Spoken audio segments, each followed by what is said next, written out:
Assalamualaikum warahmatullahi wabarakatuh. Halo teman-teman semua. Ya, kali ini kita ketemu lagi dengan mata kuliah aplikasi PI Montes. Setelah beberapa waktu yang lalu kita membahas materi tentang penyusunan skala psikologis dalam waktu yang cukup lama. Nah, kali ini kita akan belajar tentang satu instrumen non-tes lagi yang disebut sebagai daftar cek masalah, atau biasa dikenal dengan istilah DCM. Sebenarnya ini instrumen yang sangat old ya, jadi sudah sangat lama sekali. Nah, Bu Fariha mempelajari DCM ini sejak saya S1. Jadi itu udah dari tahun 2008 saya sudah mempelajari, jadi ini sudah sangat lama. Cuma bedanya saat Bu Fariha mempelajari DCM dulu itu masih manual, kita harus tabulasi secara manual dan sebagainya. Tapi sekarang sudah ada aplikasinya. Nah, apa itu DCM? Mari kita berkenalan dulu dengan DCM. DCM itu berisi tentang daftar kemungkinan permasalahan yang disusun untuk merangsang atau memancing pengutaraan masalah yang pernah atau sedang dialami seseorang. Jadi kalau dilihat dari judulnya saja ya, namanya DCM, daftar cek masalah. Berarti di situ isinya adalah daftar permasalahan-permasalahan, kemudian nanti mana masalah yang dihadapi itu dicek. Cek itu dicentang gitu Cah. Di checklist gitu ya. Cek daftar cek masalah yang pernah atau sedang dialami seseorang. Bu, kenapa yang pernah juga tetap dibahas? Ya, meskipun dalam BK kita kalau teori Gestalt itu kan disebutkan bahwa permasalahan seseorang itu here and now orientation. Jadi permasalahan yang dihadapi seseorang adalah di sini dan sekarang, tetapi dalam DCM kita mengungkap masalah yang pernah dialami. Kenapa, Bu? Karena bisa jadi permasalahan yang dulu pernah dialami oleh seseorang itu berimbas pada kehidupannya saat ini. Misal contohnya, ada anak yang selalu pusing di kelas, tidak pernah bisa berkonsentrasi. Di kelas itu cuma delosor saja. Kalau kita tidak paham tentang permasalahannya, kita hanya akan bilang anak itu malas. Gitu ya. Jadi kita lihat permasalahan yang pernah dialami dia dahulu. Apakah mungkin dia pernah cedera, pernah kecelakaan, atau mengalami trauma-trauma tertentu. Itu perlu digali lagi. Oke? Nah, pernah dan sedang dialami oleh seseorang. DCM sendiri, konsep dasarnya itu sebenarnya sama seperti menyusun angket tertutup. Siapa yang masih ingat tentang angket tertutup? Ya, angket tertutup itu yang pilihan jawabannya ya tidak gitu ya, yang sudah kita tentukan alternatif jawabannya apa. Jadi dia hanya kalau responden itu memiliki masalah yang kita tulis, berarti dia akan memilih jawaban iya gitu. Selanjutnya, apa sih Bu fungsi dari DCM? Fungsi DCM yang pertama adalah memudahkan individu mengemukakan masalah yang pernah dan sedang dihadapi. Nah, loh Bu, yang lain kan juga bisa Bu. Oke, begini, kita perlu memahami karakteristik individu. Kadang ada anak yang dia bisa bercerita, dia bisa mengungkapkan permasalahan dengan secara terbuka. Tetapi kadang ada anak yang tidak berani bercerita, sehingga harus kita pancing dengan suatu hal tertulis. Jadi dia merasa safe, merasa aman kalau misalnya DCM itu hanya diserahkan kepada guru BK ataupun kepada orang yang sedang melakukan asesmen. Seorang individu itu akan merasa aman, tidak akan merasa terbocorkan. Atau kadang ada orang yang selalu bilang seperti ini, di otak saya itu ada Bu, tapi sulit Bu ngomongnya gitu ya. Nah, sulit Bu ngomongnya. Nah, DCM itu membantu seseorang yang mengalami kesulitan untuk mengemukakan, mengutarakan apa yang ada di hatinya dan apa yang ada di otaknya. Begitu. Oke, kemudian yang kedua, fungsi DCM adalah untuk mensistematisasi jenis masalah sehingga memudahkan analisis masalah. Ya, jadi karena kita sudah menentukan permasalahannya apa saja, kemudian nanti masalah itu sebenarnya dikembangkan dari beberapa bidang, kita akan bisa mengelompokkan, akan bisa melihat dalam sebuah kelompok. Misal kita melakukan asesmen ke kelas 3A gitu ya, 3A atau ke kelas 3B. Anak-anak 3A dan 3B itu sebagian besar mengalami permasalahan dalam hal apa? Itu bisa dilihat kita dari DCM. Bu, bedanya dengan angket apa? Kalau angket variabelnya sudah terfokus pada satu hal, tapi kalau DCM ini masih luas gitu ya. Jadi permasalahannya masih kompleks, masih lebih umum gitu kalau DCM. Kemudian yang ketiga adalah untuk menyarankan prioritas program pelayanan BK sesuai dengan masalah individu maupun masalah kelompok.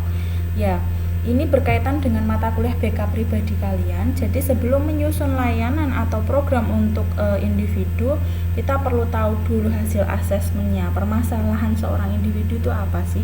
Nah, itu bisa diketahui, salah satu caranya bisa diketahui dengan menyebarkan daftar cek masalah. Begitu. Selanjutnya, DCM ini sebenarnya bermacam-macam, teman-teman. Saya mengelompokkannya menjadi 2. Jadi kalau kalian lihat di buku tidak akan ada catatan seperti ini, tapi Bu Hairiyah mengelompokkannya menjadi 2. Ada yang disebut sebagai DCM aplikasinya dan ada yang DCM manual. DCM aplikasi itu adalah DCM yang sudah terpakemkan. Bukan terpakemkan ya, sebenarnya masih bisa diperbaiki lagi. Tapi begini, jadi ceritanya ada salah seorang guru BK, kalau nggak salah namanya Bapak Andori. Beliau itu dari Pemalang gitu ya. Beliau sorry. Ini salah. Kalau yang tadi yang Bapak Andori pengembang IKMS. DCM itu kalau nggak salah aplikasinya dikembangkan oleh guru dari Kudus, kalau nggak salah seperti itu. Beliau memudahkan guru BK untuk tabulasi dan pengolahan data gitu. Seperti yang saya sebutkan di awal, zaman Bu Farihah kuliah, ketika saya membuat DCM ini harus ditabulasi manual. Jadi zaman dulu nggak terlalu banyak laptop ya, saya itu sampai punya kertas folio yang saya buat tabel-tabel untuk mengisikan jawaban dari setiap responden, kemudian ditulis manual. Nah, untuk memudahkan itu ada beberapa pihak yang mengembangkan cara pengolahan DCM biar lebih gampang begitu. Kemudian yang kedua adalah DCM manual. DCM manual ini dikembangkan sendiri oleh guru BK ataupun pihak yang melakukan asesmen. Biasanya Bu Farihah mengajarkan kepada mahasiswa biar mereka tidak hanya instan tahu DCM aplikasi, mereka harus tahu konsep dasar dari penyusunan DCM aplikasi itu dari mana. Jadi ada DCM manual gitu ya. Nah, DCM manual sendiri ini dikembangkan dari angket. Dasarnya DCM tidak hanya aplikasi tapi manual juga, sama-sama dikembangkan dari angket tertutup. Begitu. Nah, sekarang yang akan saya tekankan adalah tentang DCM manual. Kalau DCM aplikasi, nanti kalian mau minta aplikasinya bisa lewat Bu Farihah. Kenapa tidak diberikan, Bu? Sejujurnya DCM aplikasi itu programnya lumayan berat ya.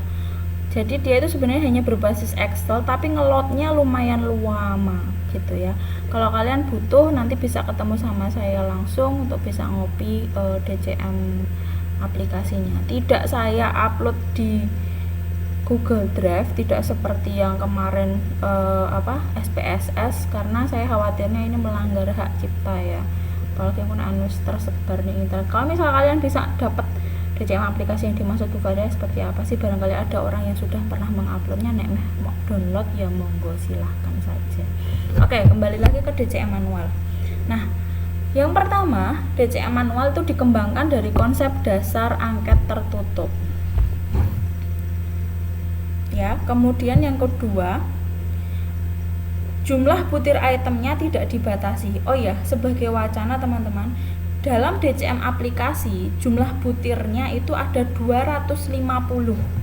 Coba bayangkan, kalian ngisi 250 mendem ora? Nah, kelenger ya. Nah, jumlah butir item sebenarnya tidak dibatasi, tapi di sini Bu Farihah sebutkan saran dari saya pribadi, Jangan terlalu banyak agar responden tidak mengalami kejenuhan ketika mengisi DCM. Kenapa Bu nggak boleh jenuh Bu respondennya?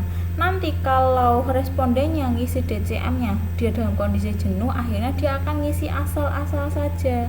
Kalau dia ngisinya asal saja atau ngawur, maka data yang kalian peroleh tidak valid. Permasalahan yang dihadapi siswa itu tidak permasalahan yang sebenarnya. Begitu ya. Coba bayangkan saja kalian misalnya tak kasih soal UTS atau jangan UTS lah, pokoknya yo angket loh Cak, isinya wakeh, pasti kalian bosen ngisinya kan. Nah, posisikan seperti itu. Kalau butir itemnya terlalu banyak berarti mereka akan bosan. Bu, berarti nggak usah dikasih butir item aja Bu. Yo nggak gitu juga kali itu ya. Tapi tetap dikembangkan dengan jumlah butir item yang kira-kira tidak membuat respondennya menjadi lelah gitu. Nah, oke.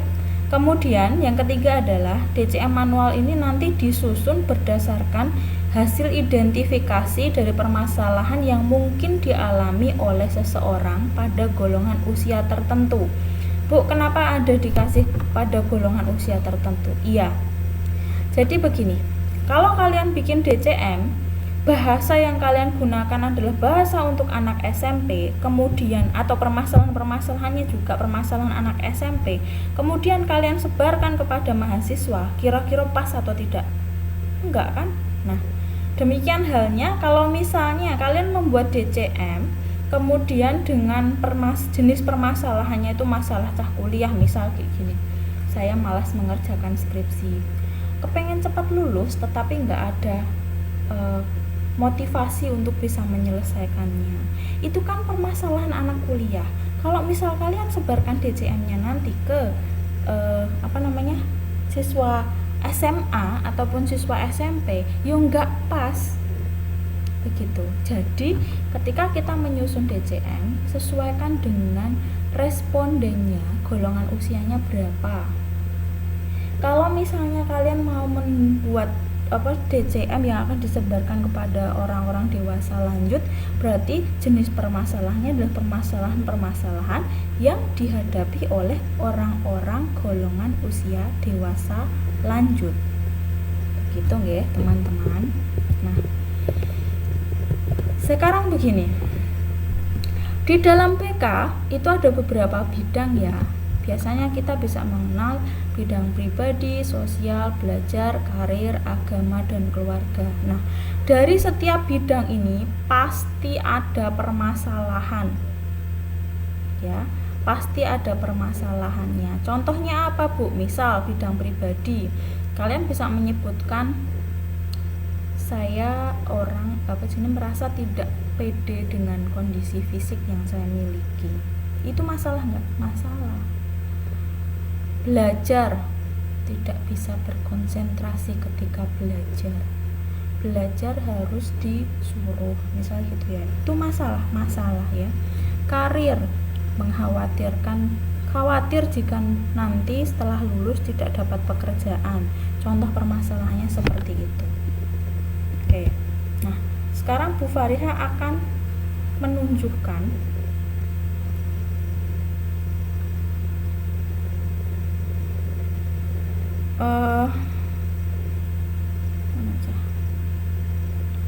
sebentar, saya akan memberikan sebuah contoh. Ini adalah bentuk DCM aplikasi, tapi ini yang belum direvisi, ada lagi yang direvisi lebih berat lagi, untuk operasional soalnya. Jadi soalnya ada berapa DCM yang aplikasi, lihat ya bagian ini ya, tuh. Nah, ada 240 ya. 240 untuk pertanyaan tertutup, kemudian ada pertanyaan terbukanya juga. Ini ada tabulasi, kemudian ada pengolahan profil individual, profil kelas, analisis butir, dan yang lain-lain. Kemudian kalau DCM manual seperti apa, Bu? Ini saya berikan contohnya. Ini adalah DCM manual yang pernah disusun oleh kakak kelas kalian ketika Bu Fariha ngajar di tahun 2017. Ya, daftar cek masalah, tetap diberi petunjuk pengisiannya. Gini, kemudian permasalahan pribadi. Mereka ini hasil kerja kelompok, kemudian mereka mengidentifikasi ada beberapa permasalahan pribadi.